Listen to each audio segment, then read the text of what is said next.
At dahil nga wireless charging tong cellphone holder na to, mayroon din siyang on and off button na kasama para hindi lagi naka-on yung wireless charging. At isa pa sa nagustuhan ko ay mayroon na rin siyang Type-C port. Para sa akin ito yung una kong beses na makakita na cellphone holder na mayroong wireless charging at mayroong Type-C port. Tapos ito naman yung footage din ng backcam. Yan yung footage ng backcam. So ayan, naka-off, di ba? O, hindi siya magcha-charge. Pero pag naka-on siya, ayan. Ayan guys, charging siya. Wireless. Walang nakasaksak. Ang kagandahan dito, fast charging yung wireless niya, pati itong wired. What is up guys, Dulce TV here, welcome back to my channel. At ngayon nga ay samahan nyo akong i-unbox at i-install itong binili nating bagong cellphone holder. Na-order ko lang pala ito sa online. Nakakatawa nga itong pinag-orderan ko dahil napakabilis niyang na-ship itong cellphone holder ko. Ang binili ko nga palang cellphone holder Motowolf version 8 or Motowolf MH1. Iba-iba kasi ang tawag ng mga seller dito. Pero dahil nga sa mga Filipino riders ay tinatawag na lang natin sa mga versions ang cellphone holder para mas madali natin mapagkumpara. At pagbukas nga ng box guys, ito agad yung makikita nyo. Yung mismong cellphone holder ng Motowolf. Unang tingin pa nga lang guys ay kitang-kita mo na premium at talagang sobrang pogi. Pero mamaya na natin siya titignan at unahin na muna natin yung mga kasama niya. Itong binili kong version ay yung may kasama ng wireless charging. Kaya may kasama siyang wire dito sa box. Pero kung bibilin nyo ay normal na version lang ay wala siyang kasamang wire dito sa box. Meron na rin siyang kasamang lock na pwede kang maglagay ng accessory dito sa cellphone holder. At dahil clamp type yung binili kong version kaya meron siyang kasamang mga clamps. Bali available din ng version 8 sa strong clamp at side mirror mount. May mga kasama na rin siyang lock nuts. At ito na nga ang lahat ng kasama sa box. At syempre dito na tayo guys sa exciting part. Nakakatawa nga sa Motowolf ay kada version ay makikita mo talaga yung pagkakaiba nila. Kada version ng Motowolf ay talaga meron silang binabago. Katulad na itong pagpapaluwag ay sobrang dali na lang. Pati yung pag-lock at unlock ng cellphone holder ay napakadali din. At dahil nga wireless charging tong cellphone holder na to, mayroon din siyang on and off button na kasama para hindi lagi naka-on yung wireless charging. At isa pa sa nagustuhan ko ay mayroon na rin siyang Type-C port. Para sa akin ito yung una kong beses na makakita na cellphone holder na mayroong wireless charging at mayroong Type-C port. At mayroon din siyang rubber na takip para hindi siya pasukin ng tubig. At kung malaki naman yung phone mo ay kayang-kaya rin nitong mag-adjust. At syempre nagustuhan ko dito sa Motowolf ay yung 360 degrees niya. Ngayon nga ay mas pinaganda na nila yung design. Ginawa na nilang rough yung surface ng bilog kaya talaga mas makapit at hindi na siya basta-basta magagalaw. At para naman sa lock ng bracket ay talagang napakatibay. Talagang in-improve na nila at hindi na siya natatanggal. Hindi na siya katulad sa mga naunang version ng Motowolf, yung natatanggal yung 360 degree, ngayon ay naka-fix na talaga siya. Para sa akin mas maganda to para hindi siya basta-basta mananakaw sa parking lot.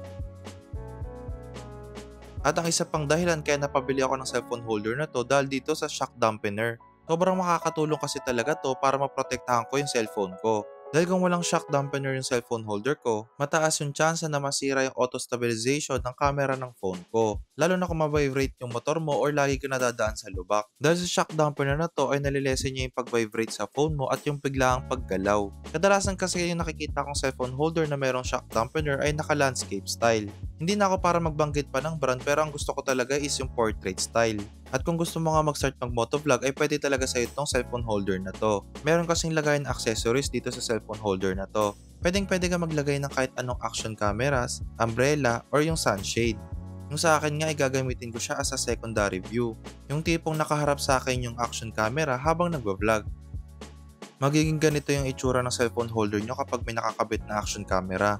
Isipin mo yun guys, cellphone holder lang yung binili mo pero sobrang dami mong pwedeng magawa. Pwede ka mag-charge ng dalawang device gamit yung wireless charging at yung wired connection. Pwede ka magkabit ng action camera at higit sa lahat ay mas mapoprotektahan mo yung cellphone mo.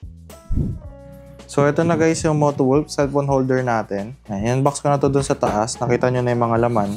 So i-install na natin ngayon to sa ADB160 natin.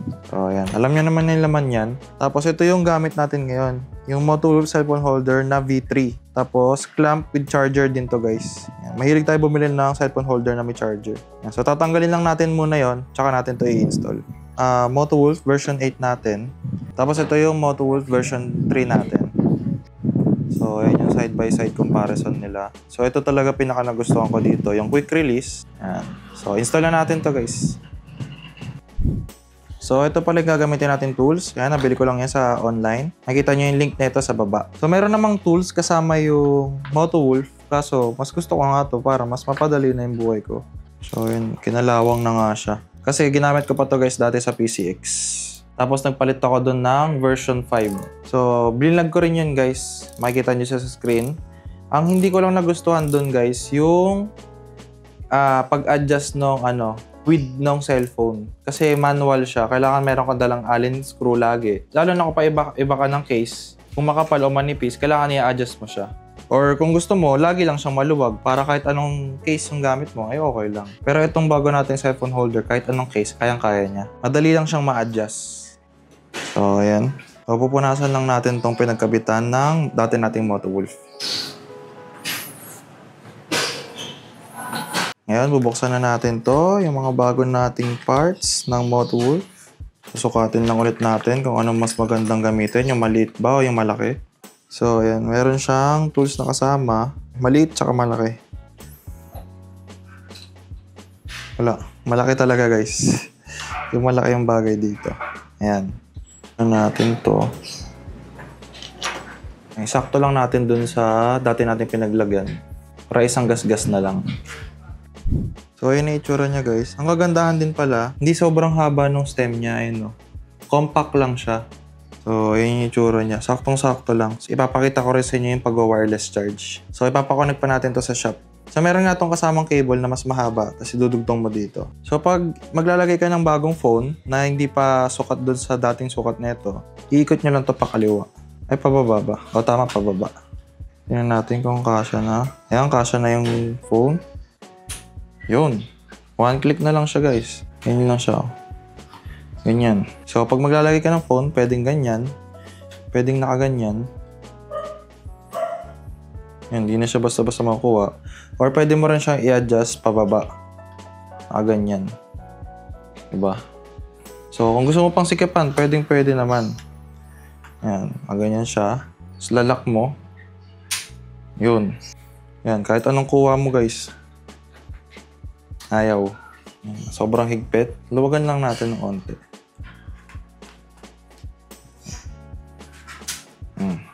Ngayon, sampulan natin yung footage ng camera. So, ayan siya. On natin yung motor. Ganito yung itsura ng footage. Next, buksan natin yung motor. So, ayan yung footage ng motor. Tapos ito naman yung footage din ng backcam.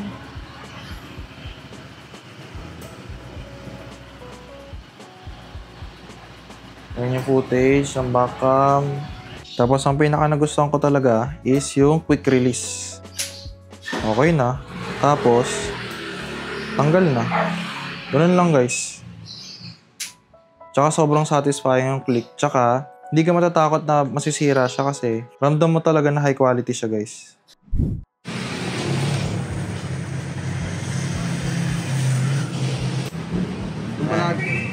Yan, ganyan lang siya. Tapos itatap lang siya dito. Yan.